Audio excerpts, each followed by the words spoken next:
Welcome to another edition of Driving with Miranda on the Car Guide. This week I have the baby brother to the Defender 110, the Defender 90. It might be small, but it is definitely mighty. We have selected a beautiful British rainy day to test it out.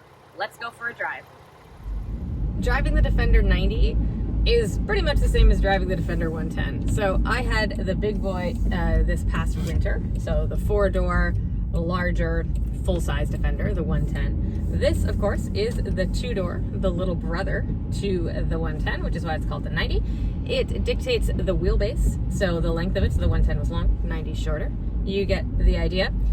Now, even though it has a shorter wheelbase, this is still a highly capable Land Rover Defender. It has all of the terrain bits and bobs and things, so it can do the rock climbing, the sand dunes, the muds. It can wade in the water.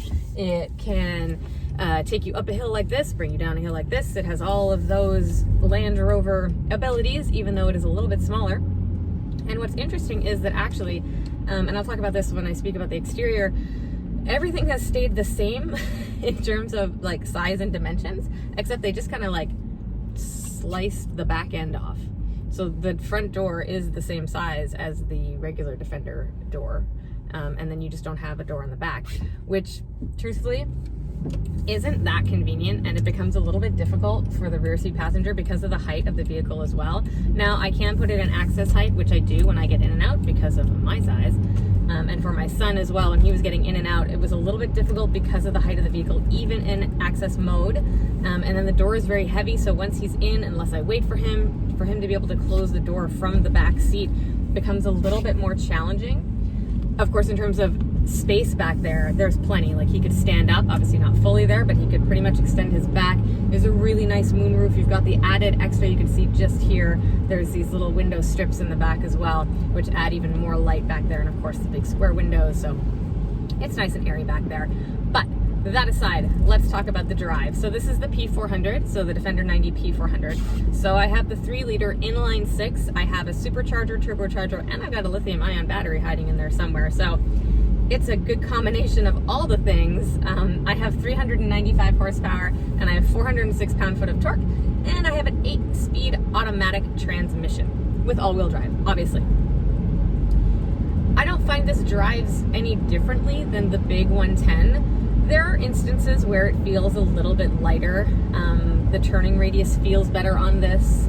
It seems easier to navigate through tighter, smaller spaces, even though, you know, dimension-wise and width-wise, it's the same. I don't have the box like I did on the big boy. I had the cargo box off the back, so, I mean, I think that kind of messes with your head that you've got that big thing sticking out. I don't have the ladder on the side. I don't even have the tire cover in the back. The tire is exposed. But otherwise, it's a Defender through and through. You know, I like Land Rover. This is no, you know, it's not a secret.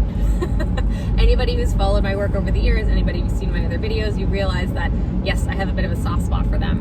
And I think a big part of that soft spot comes with the heritage and comes with their return to what they are always known for and what they continue to do well. And that is, in this case, the Defender. You know, this is the big vehicle that you see in all the safaris and the off-road, and, you know, it's the ones that people use on the farms. You know, it's the Queen had a bunch of Defenders. She still does, I'm pretty sure. And those are her vehicles. Like, that's her vehicle of choice.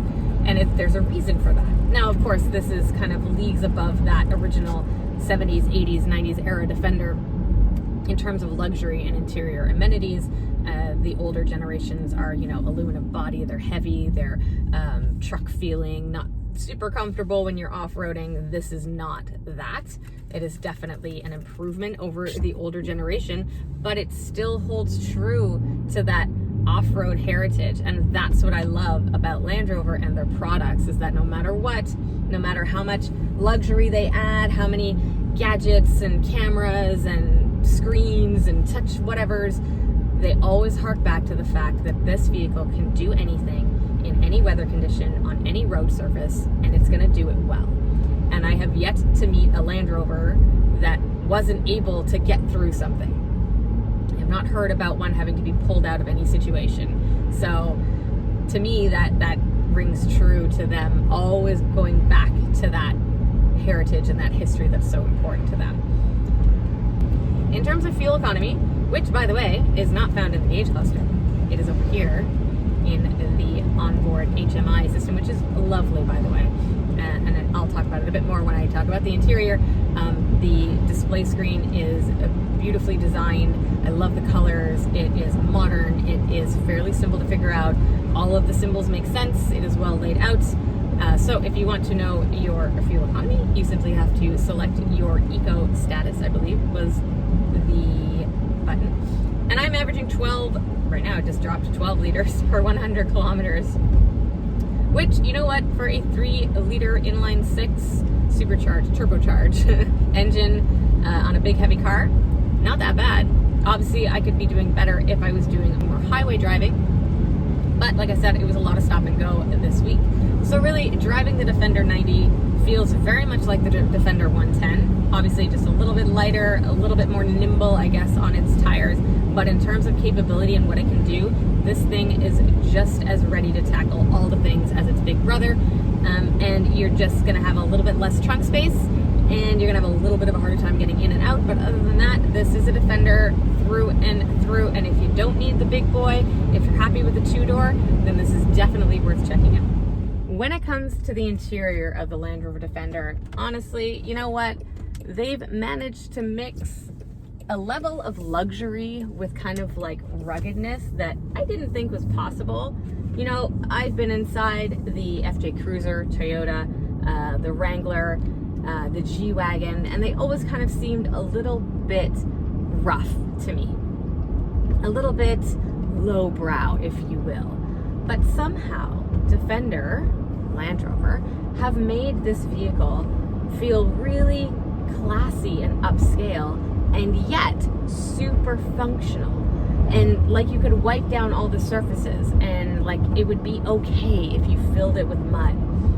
And what I really, really, really love about this vehicle, and maybe it's just my mom heart, I don't know, is that there's so many storage compartments. There's so many little places where everything will fit, where you can drop items in, where they're really accessible.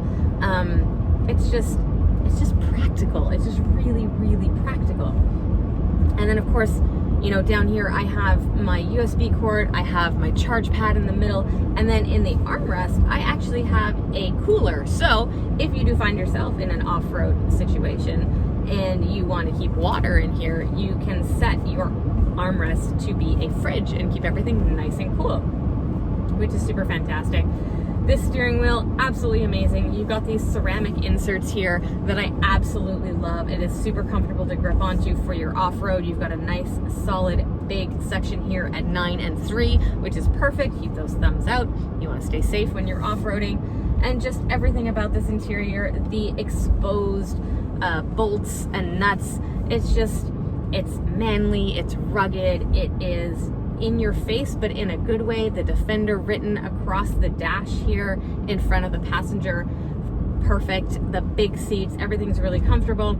You've got the grab handles getting in. You know what, in terms of an interior space, yeah, okay, it is smaller than the 110, but you know what, it is grand in personality and it is grand in design, and just everything about this interior is fantastic, including the HMI here. So like I said on the drive, this thing has a great HMI. It is super clear, it is very easy to use, and I love the design of it. It's very modern, it's very easy to see and use.